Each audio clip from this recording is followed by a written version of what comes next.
With my sew-ins, I like to leave out as small amount of leave out as possible, probably about around this much, only because I have natural hair, which means I have no perma, no relaxer, nothing. So my hair frizzes up with humidity and hot weather. I sweat it out, it just poofs. So I leave out a small amount, and I use heat protectant serums or any type of heat protectant. I use it. I also keep my hair moisturized, and I try to stay away from heat. I try to flat iron my hair only about once a week, but I'm human and that doesn't always happen. I go to school down south. It gets hot. So that doesn't usually happen. I have experienced some heat damage in the front, so I moved my part around and I clipped my ends to try to get my hair back together because I lost a little curl pattern towards the top with my middle part. So I moved it over to the side. I have a side part now, so hopefully that'll help my curl pattern revert back. But yeah, that's what I do with my natural hair. I leave a small amount of leave out. I don't typically you do versatile sew-ins because that's leaving out a lot of hair around the edges, which means I have to flat iron it often, and I don't want to do that. So I try to keep everything sewed up. Everything, my edges aren't out, nothing. Just leave out enough to cover the tracks, basically. I wash my hair at least every 2 weeks with the sew-in. When I wash it, I try not to dig and scratch because that loosens your tracks. And it's really impossible to clean all up in your braids when you have tracks. So I clean the weave and I get my leave out really good because that's what I can get. And I try to get as much as I can, but you can't do too much with the sew-in. So also, I go in between each track with oil, something with a little tip applicator so I can squeeze it and just go in between my tracks. I use Jamaican black castor oil around my edges and around the perimeter because that's usually where it's more tension and where it's tighter. So I don't want it to break or anything. I want it to grow healthy. So that's basically what I do.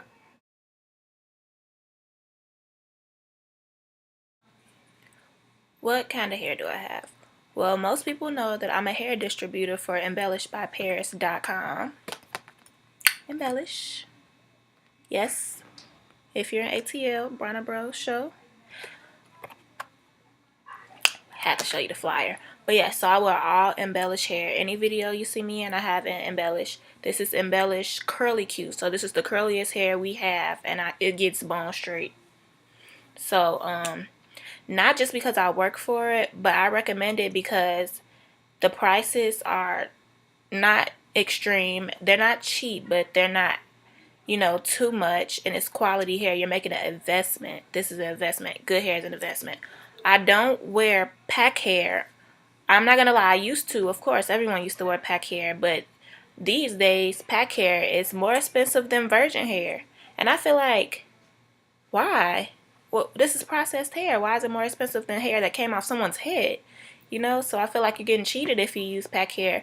But most people like to use pack hair for prontos, quick weaves, little quick styles. And hey, I don't blame you because if I'm wearing a style for less than 2 weeks, I don't want to use my good hair. I don't want to glue in my good hair. But some people, if you got it, do it. But I understand that. But yeah, I only wear embellish. Check out the website embellishedbyparis.com. Instagram embellished by P, Twitter embellished by P. Just check it out. So yeah, good quality hair.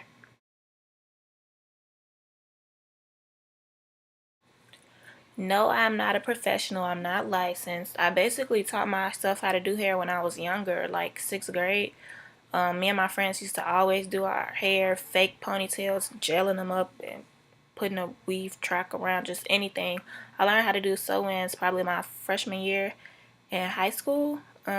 Just watching YouTube videos. I have a lot of family that are beauticians, so I watch them, and I basically caught on and started building up a clientele and learning new things. So yeah, I'm not a professional. I don't claim to be, but I do think I do a really good job.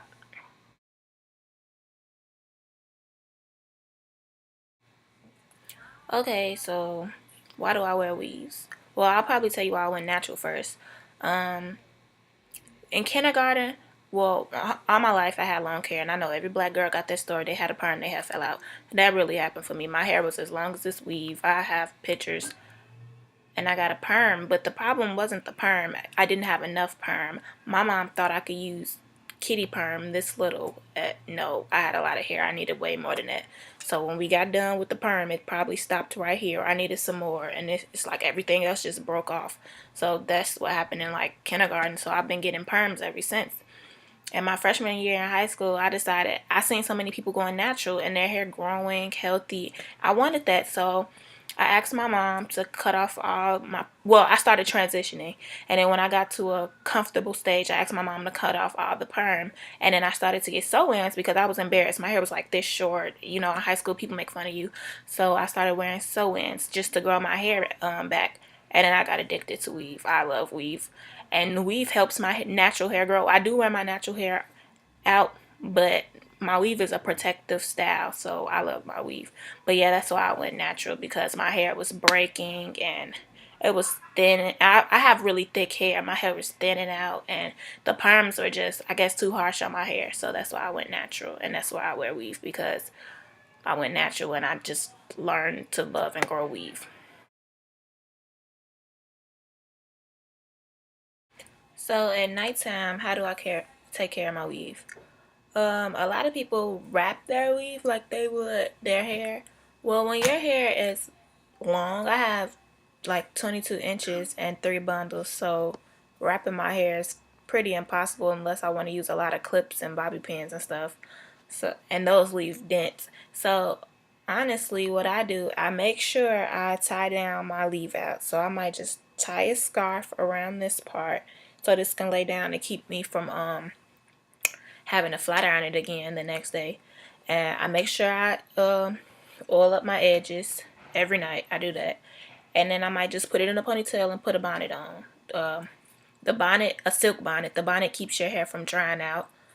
Some people just go to sleep on a silk pillow. That's fine too, but I don't recommend just going to sleep, because you sleep on your sheets and they're like cotton, and that could dry your hair out, and you don't want to dry your hair out. You don't want to wake up and your hair be all over the place. So that's basically what I do. Just make sure you tie down your leave out, unless you want to have to flat iron it again in the morning.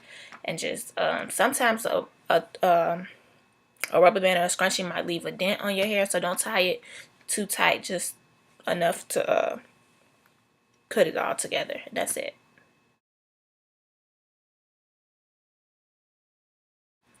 Coloring hair. Well, bleaching, you have to, most times you have to bleach your hair first to lift it, to get it to a blonde color, and then maybe put a rinse of another color on top of that to get the actual color you want. Now, if you're going for maybe a blonde or something, you could just simply bleach it. You don't have to put another blonde on top of it, unless that's not the blonde you want. But bleaching is a chemical, bleach is a very strong chemical. So when you're bleaching your hair, your real hair, or your weave, you have to take care of it as if it is your real hair. So you can't just get your hair bleached and then just go about your life. No, you have to I recommend you to deep condition it right after you bleach it. And then after you condition, always rinse with cool water, and that kind of locks the conditioner into your hair, so it's not hard and stiff. And because bleach can make your hair very hard and stiff, I use argan oil on my hair when I color it. So I rub argan oil through it, and I kind of deep condition it maybe once a week. You have to keep it moisturized because it'll break and start shedding. When you see people with bleached hair, and you can tell when they bleached it and don't take care of it, because it'll look ate up. It'll shed and break and just look really bad.